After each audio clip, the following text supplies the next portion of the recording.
Hokies! Tech improves to 12-4 and 10-1 inside their own building. And Coach, we were just talking about it and breaking it down. I know you're a numbers guy. You look at the numbers and so aberrational from the outside. What did it say about your team's character today to play with so much poise and perseverance everywhere else when those shots weren't falling to still win in the fashion that you did today? Yeah, I think it speaks to who their parents are.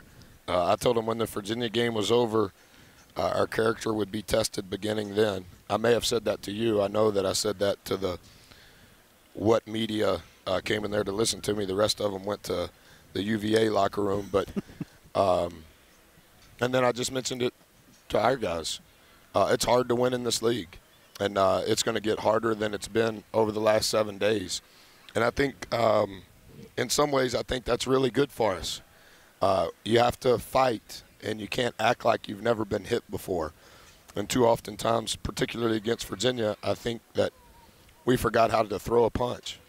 And there were multiple times today that I thought the offense and what we were doing was beautiful. And we shot 17% from three. But on the shots that we didn't shoot from three, we shot 78%. That's pretty good. And how about KJ? He was a big part of that as well. He was like a man possessed, but not just his finishing around the basket. We know it's about his high basketball IQ, but getting himself in position to get the passes, and they had great passes to him. Then he showed his range on the outside. Just a marvelous game. Well, if you watch our team play, and you could tell by the way Pitt played us, and in my opinion, you could tell by the way Virginia played us, I probably wouldn't allow us to shoot uncontested threes either.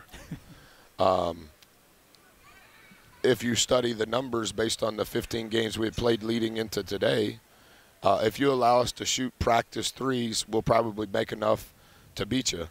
If you take those away, now how can we beat you? And I thought today we showed a lot of that. Coach, in your first response there, you mentioned throwing punches, and a lot of times you do that by throwing the ball ahead. And it seemed like you mentioned your execution was beautiful in the half court, but that was the best demonstration of throwing the ball ahead that you've had in quite some time, wasn't that? Well, I thought 5 was 5, 10 assists, 2 baskets, 2 turnovers. Chris, who's our secondary ball handler, in my opinion, 5 assists, 1 turnover. So we'll take those numbers every day, 15 and 3. That's been an issue. It will continue to be an issue. Our turnover rate has been way too high. This was the lowest turnover rate we've had in a long, long time. And we did not make threes. But other than that, offensively, we were much, much more fluid in what we were doing, and that's because we didn't turn the ball over. Yeah, just 6 turnovers, only 1 in the first half. Kind of controlled the tempo, and you had 20 assists on your 30 field goals. I mean, just outstanding work there. Just so much easier, especially when the other team turns it over 17 times. We've seen that flipped on us. Yeah, that may be the most astute thing I've ever heard you say, Burnham. That kind of knocked me off course a little bit. Noticing. I'm used to having to gather some energy to answer your questions. That was very good, Burnham. 9% we turned it over. Yeah, you're getting better. You've listened enough. You know just enough to be dangerous. 9% turnover. I need to start. I've never listened to you guys call a game. I should listen to a football game. Do you interview Coach Fuente? Every game. Yeah. Every game. But my gut says you're way better because they said that you played. They said. We don't have video. I mean, you went to practice. Well, that was a long time ago. Yeah, we don't have any documentation. They turned the ball over 25% of the time, right? Mm-hmm. And think about this. They turned it over 25% of the time and shot 56% from the field, which was my point to you in your second question in pregame today.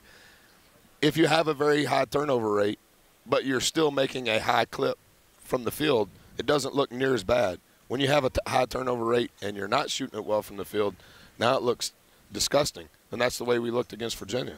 It adds up to an 81-67 victory, getting the thoughts of head coach Buzz Williams following that ACC victory. And, Coach, it seemed like Nickeil Alexander-Walker and Ahmed Hill both literally and figuratively turned corners in the second half. Shots weren't falling, and that's fine, and they realized they could still impact the game in a variety of ways. I agree completely. I thought Med knew when to turn it down and when to drive it. I thought Kill played with great poise. I thought his offensive putback late in the first half was a big play emotionally for him. I thought the last play when we got a stop in the first half to finish it on a layup, I thought that was a big play for him emotionally.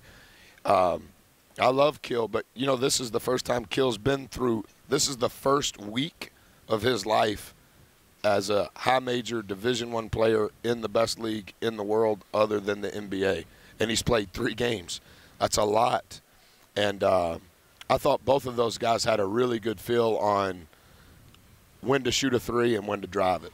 Great hustle plays to start the second half there. And, you had a couple fist bumps working there. Very good. That was awesome. I mean, Med got that one shot off with 28 on the shot clock, but just moving the ball forward. Yeah, Corey will be upset for me for pushing on Devin, but he's tough enough to handle it. Man, I just love Devin, and he makes winning plays. And he is not our best player, but he is our best player on plays that help you win. And right before I pushed him, that play, but then out of the timeout when Five tried to set it like a volleyball, it was about to be another play. And that was, I know Five touched it, but it was a play because of what Devin did. That adds up to an 81-67 victory for the Hokies. They always say, quit while you're ahead, Coach. So we're going to do that. I got one more for you. Never mind. That vest. Only if it's good. Where'd that vest? Where did you get that vest on that? Here's what messes me up. Like clothes too much. It's my only hobby. You're a hound. So the lining, right? The lining. Yeah. I got tired of everybody talking about I sweat, which is so ignorant. So I wear a vest, and then nobody can see that I sweat. Right. But then the problem is the lining of the jacket, that color is the lining of the vest. Right. Right? And in my brain, I know I don't see the back of my vest, but the lining of my vest needs to match my tie. And you can't wear orange against Virginia. Right. So I wore orange against Pitt because I know Coach Stallings not going to wear orange. You were styling and profiling today. That would get Ric Flair. I thought the window plane. That's Ric Flair's my boy. You get a woo I thought the window pane I wore on against Virginia was better, but we lost. I probably won't wear that one again. But that one won't be coming back. I'll wear that to the Hokie Club in the spring. And you got the rest of the day. Look at that. It's not even 9 o'clock. I won't be able to go to sleep, but I'm looking forward to being off tomorrow. Coach, we thank you. Buzz Williams leads the Hokies to an 81-67 victory over the Pitt Panthers as they improve to 1-2 in the ACC and look pretty darn fashionable doing it.